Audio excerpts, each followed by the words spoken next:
Olá, amores, tudo bem? Eu comentei no Stories que meu último plantão de emergência foi uma loucura, foi bem agitado e vocês ficaram curiosos pra saber mais sobre os casos. Muita gente me pede pra gravar, pra filmar, mas eu não posso filmar os casos do paciente. Imagina o paciente chega lá, eu tô com uma dor no peito e fala, peraí só um minutinho que eu vou pegar aqui a câmera. Gente, não pode, é super antiético, não pode mesmo. Então eu não posso gravar pra vocês isso, mas eu posso contar aqui pra vocês os casos preservando a identidade dos pacientes, tá bom? Pra começar, eu vou pedir pra vocês já se inscreverem aqui no canal, né? Tem que me ajudar, vocês me seguirem lá no Instagram e dar like nesse vídeo. Então vamos começar, que eu vou contar nessa última quarta-feira como foi o plantão de emergência, gente. Foi bem agitado, não dormi um segundo. Pra quem não sabe, esse plantão de emergência eu faço com o Fê, então eu fico na parte clínica e ele fica na parte cirúrgica. No final a gente acaba atendendo junto as duas coisas, porque se não chegar ao mesmo tempo, eu também quero atender os casos cirúrgicos com ele, porque é sempre bom a gente absorver conhecimento. Então a gente acaba fazendo tudo junto. Bom, chegamos no plantão, 7 da noite, né, 19 horas. Já tinha um SAMU na porta, então já cheguei sabendo que tinha alguma coisa acontecendo e já ia ter algum paciente logo de cara. Porque às vezes eu chego lá e fico até, sei lá, das 7 da noite às 9 sem atender ninguém, porque não chega a emergência. Não é igual o pronto-socorro que tem um fluxo grande, sabe? Você fica lá só pra emergência. Então se não chegar a emergência, chegar só queixas, vamos dizer, fichas verdes, amarelas, não vai lá pra onde eu tô, vai pra outro médico. Então eu cheguei, tinha um SAMU, o enfermeiro ou o médico do SAMU, depende quem tá, né? Nem sempre tem um médico no SAMU. Vem falar com você e contar o que aconteceu. Daí ele contou que encontrou esse paciente desacordado, que com hálito etílico, então provavelmente o paciente estava fazendo ingestão de bebida alcoólica, caiu da própria altura e machucou a cabeça. Então ele abriu, fez um corte aqui na região da cabeça. Ok, ele tava bem, a gente vê todos os parâmetros, sinais vitais, né? Ele tava estável, bem, sem nenhum problema. A única coisa que a gente tinha que ver é fazer uma toma, porque ele caiu e bateu a cabeça, pra ver se não tinha alguma alteração, e fechar o ferimento dele, né, suturar. O paciente foi, fez a tomo, o pessoal da enfermagem fez a tricotomia, né, corta essa parte do cabelo pra gente conseguir suturar, deixou tudo preparadinho, a gente chegou lá pra fazer a sutura no paciente. Já tinha examinado e tal, já tinha feito a tomo, a gente foi lá agora só pra fazer a sutura. Daí fui lá fazer a sutura na cabeça dele. Eu nunca tinha feito sutura na cabeça, tá? Eu já tinha feito em outras partes do corpo, mas na cabeça, por acaso, nunca tinha vindo pra mim. E é bem diferente porque a pele é bem mais rígida. Assim, a técnica é a mesma, a técnica é igual, mas você tem que pegar um outro fio, porque o fio fino, às vezes você usa um fio mais fino em outras partes do corpo, que aqui estoura, não aguenta, tem uma tensão muito maior. Então fui fazer a sutura, fiz a sutura bonitinha, acho que foram 3 ou 4 pontos que ele levou. Ficou bonitinho, viu? E ainda bem que cortou assim meio, não cortou até que reto, sabe?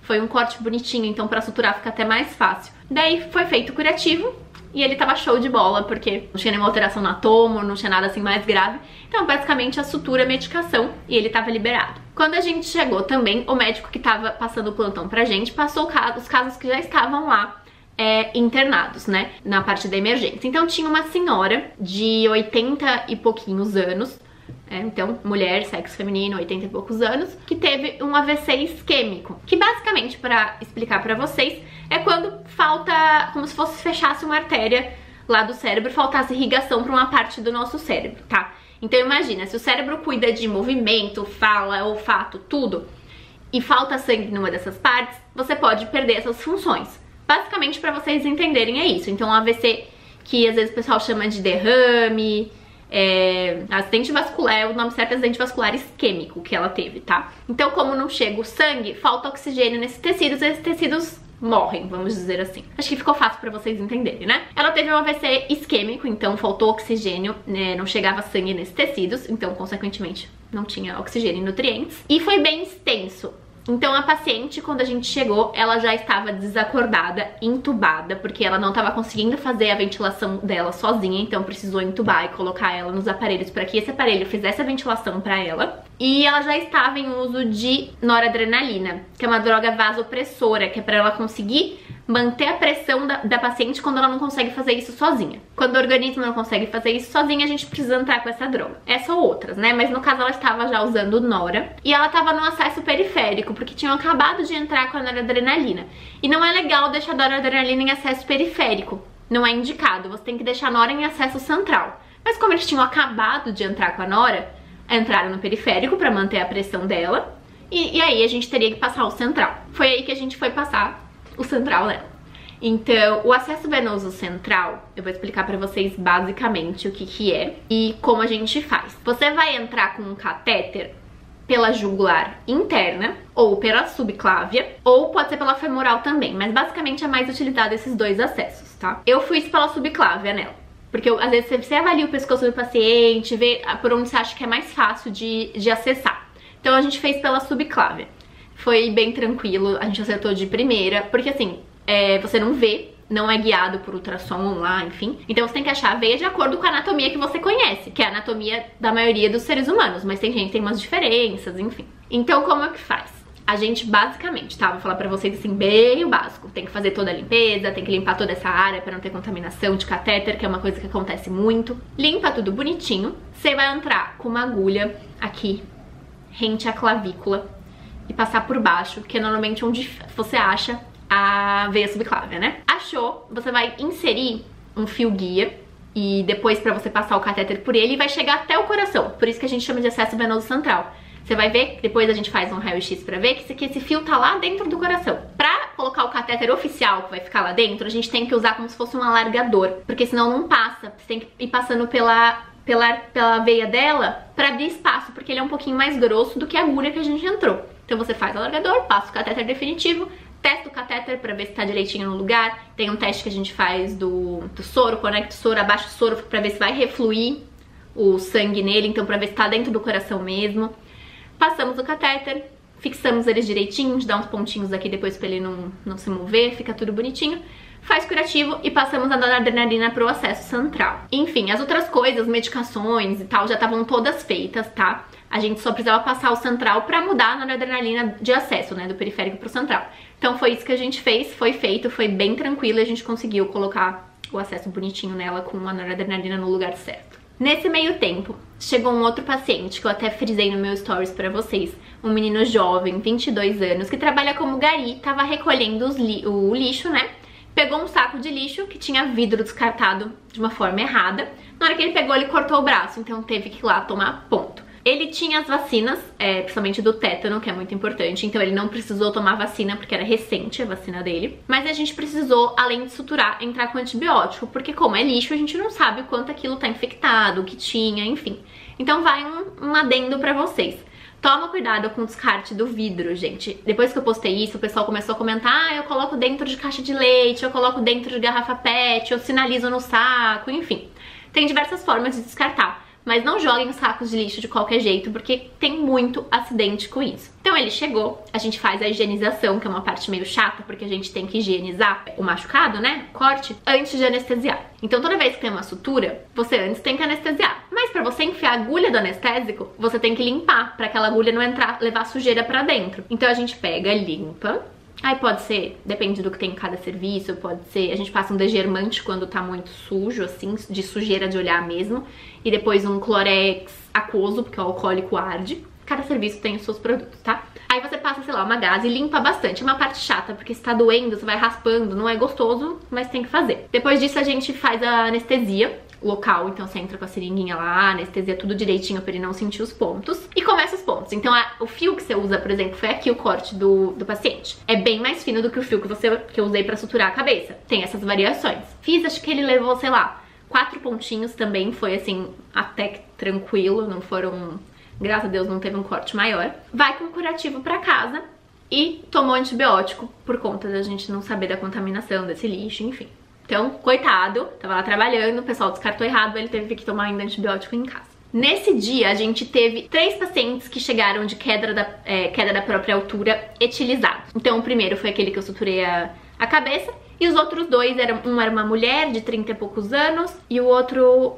2 mulheres, se eu não me engano. Só que elas estavam bem, tá? Elas foram, porque como elas chegaram, chamaram o SAMU, elas vão pra emergência. Mas elas estavam bem, a gente fez a tomo, fez todos os exames, elas não abriu nada, então não precisou suturar nada, tava bem, a gente viu que tava estável e elas foram liberadas. Chegou um outro paciente também, acho que tinha em torno de uns 36 anos. Ele também tava fazendo uso de bebida alcoólica. Esse dia foi o uso da bebida alcoólica, gente. Todo mundo chegou assim. E ele convulsionou. Então, chegou pelo SAMU. Só que a gente não sabe a história direito, porque ele chegou sozinho, sem acompanhante. Ele chegou no período pós-ictal, que é o período pós-convulsão, que ele ainda tá meio confuso. Ele não conseguia conversar com a gente, então a gente não sabe exatamente o que aconteceu. O que a gente sabe é que o SAMU encontrou ele, tinha um ambiente com outras pessoas, mas assim, muito alteradas, por isso até que elas não vieram junto. E ele tava com hálito etílico, então a gente entende que ele fez uso de bebida alcoólica, não sabe se ele fez uso de alguma outra substância, porque a gente não conseguiu conversar. Convulsionou, porque o SAMU chegou quando ele tinha já perda de esfíncter, então você vê que o paciente faz xixi, entendeu? Você vê que é um período da convulsão. Ele tava num período confuso, que é o período pós-comicial. Ele chegou lá. A gente não conseguiu coletar história nenhuma. A gente só conseguiu coletar os exames, ver se tinha alguma sutura, algum machucado, fazer toma, enfim. E deixar o paciente em observação por conta do estado que ele tava, identalizar, prevenir possíveis convulsões. Esse paciente estava também bem estável, não tinha mais nenhuma complicação. Ficou lá estável. Da hora que ele ficou, show de bola, ele foi liberado. Daí chegou um paciente também, de 46 anos, e ele chegou porque ele tava muito nauseado, então ele tava com muito enjoo. Só que a gente conversando com ele, fazendo anamnese, coletando história, ele tinha um infarto anterior e fez angioplastia, colocou o stent. Então a gente pensa que é um paciente relativamente jovem para ter infartado, então ele pode ser um paciente de risco para infarto. Então a gente já pensa, você pode ter náusea no infarto. Óbvio que normalmente a pessoa sente dor no peito, tem outros sintomas. Não era tão característico de infarto, mas pelo histórico do paciente a gente é melhor investigar, né? E descartar do que a gente deixar comer bola no infarto. Então a gente pediu pra fazer um eletro e coletou exame de sangue, enzimas e etc. O paciente tava com muita náusea, era só isso que ele falava, e pálido assim. O eletro veio com uma alteração, mas não era uma alteração característica de infarto agudo. Podia ser do infarto dele anterior. Então não era alguma coisa muito certo. A gente coletou as enzimas que vieram negativas. Demos um Dramin, ele ficou maravilhoso. Era só um enjoo muito forte.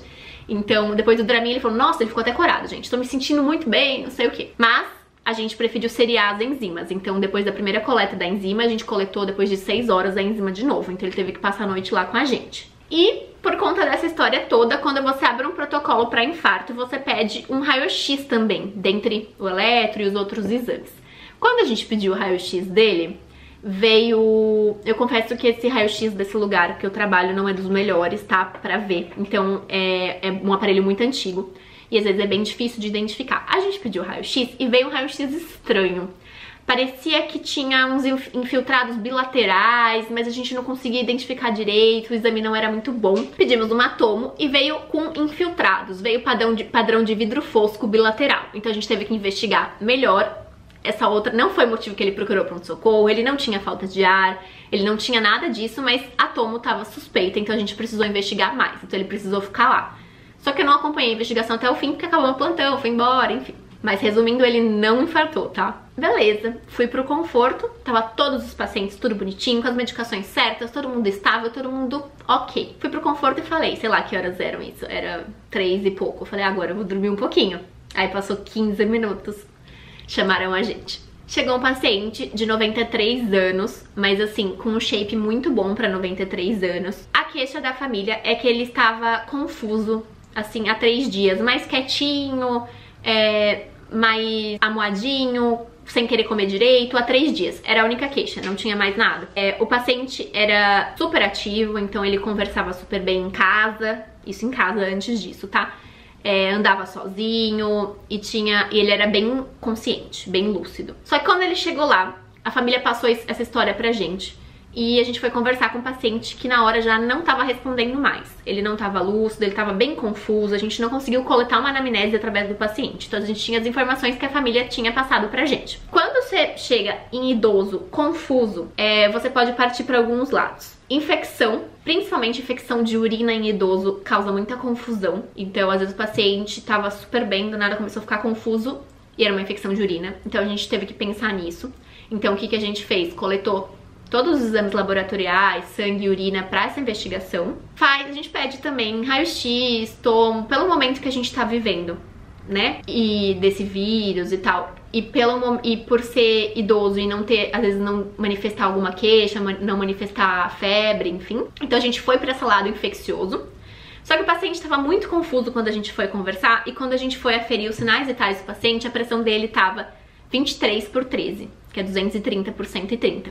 Muito alta. Essa é uma pressão muito alta. Se tivesse uma infecção, essa pressão muito alta, quando a gente pensou na infecção, a gente pensou em sepse por conta dos parâmetros dele, que aliás ele tinha parâmetros de sepse, a gente abriu o protocolo de sepse para ele, que é já iniciar o antibiótico na primeira hora, hidratação, enfim. Mas essa pressão a gente tava achando muito estranha, então a gente abriu o leque, não só pelo infeccioso, para alguma causa neurológica também. Então foi solicitado tomografia de crânio, tomografia de tórax, né, pra gente ver essa parte pulmonar, os exames todos laboratoriais, de urina, fez eletro, fez tudo. Quando a gente recebeu os exames, a gente viu que podia ter uma infecção urinária, assim, ok, mas assim, talvez não explicasse essa confusão. Porém, ele já estava em uso do antibiótico, porque já tinha aberto o protocolo de sepse.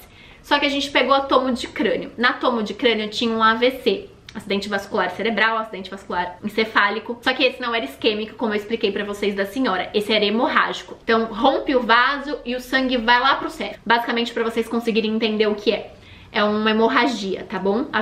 Acidente vascular hemorrágico, encefálico hemorrágico. Então, era uma área muito grande. Era praticamente metade do cérebro, um hemisfério cerebral. Isso traz sequelas muito graves, assim. E o que a gente pode fazer na emergência? A gente tem que fazer o controle da pressão do paciente, entre todos os cuidados básicos. A gente tem que fazer o controle da pressão do paciente, porque a gente não pode abaixar muito, mas também não pode deixar 23/13. Então a gente ficou lá fazendo esse controle minucioso da pressão e ligamos pro neuro. Nesses casos de AVC hemorrágico, tem que ser resolvido por um especialista. Então a gente teve que chamar o neurocirurgião pra fazer essa drenagem, que é colocar como se fosse um tubinho aqui pra tirar o sangue que tá dentro da cabeça, vamos dizer assim, basicamente. Então a gente fez o que a gente podia fazer por ele naquele momento, que era fazer a intubação, porque era questão de tempo pra ele rebaixar e precisar fazer a intubação correndo, então a gente já conversou com a família e já fez a intubação com calma e deixou a pressão dele regulada. Não abaixamos tanto, porque não pode, tá? Porque se a gente abaixar muito, não chega oxigênio, nutriente no tecido, se abaixar tanto, e aí acaba prejudicando mais a lesão que ele já tem. E não pode deixar tão alta porque sangra mais, então tem que deixar lá no nível certo, tá? Abaixar uns 20% da pressão. Deixamos o paciente lá, ficamos de olho na pressão, intubamos e esperamos o neurocirurgião pra levar pro centro cirúrgico e fazer todo o procedimento. Bom, foi isso, só que nesse meio tempo desse paciente que chegou com AVC hemorrágico, a gente ficou até 7 horas da manhã de olho nele, acompanhando as coisas que estavam acontecendo, preparando as coisas pro cirurgião que ia chegar, fazendo a internação e etc. Então, chegou 7 da manhã e acabou meu plantão, a gente passou todos os casos pros médicos que entraram e foi isso. Vim compartilhar com vocês porque vocês ficaram bem curiosos em relação a esse plantão que foi bem conturbado. E tentei falar pra vocês de uma forma que vocês conseguissem entender sem ser os termos certos, os termos médicos. Eu espero que vocês tenham compreendido. Se vocês gostarem desse tipo de vídeo, comenta aqui embaixo. Um beijo e até o próximo.